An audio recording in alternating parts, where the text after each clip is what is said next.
Good afternoon. And I'm just here this afternoon to kind of tell you about our reading and our reading program that we are actually doing for children.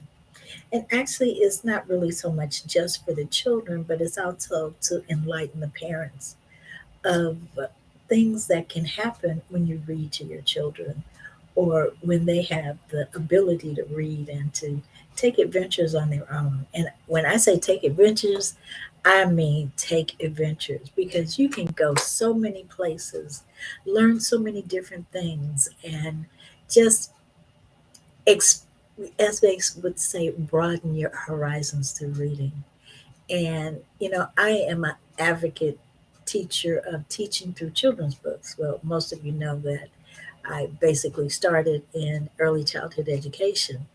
And in going through that, I found that the simplest way to teach is to be simple with it, to make it easy, to make it fun, to make it enjoyable, to um, just take a children's story and bring it to an adult level.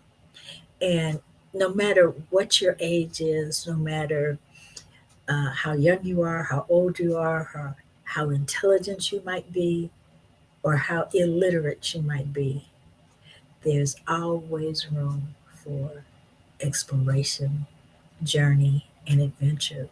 And reading is an adventure. And when we read, we open our minds, we open our thoughts, we can go different places, we can learn different things about people. And most of all, we can have fun. There's no more fun than crawling up with a good book with maybe a cup of coffee or a cup of tea or however you see fit to make yourself comfortable, to take out that time to invest in your mind, to invest in learning something different, to invest to taking a trip, depending on what you're reading.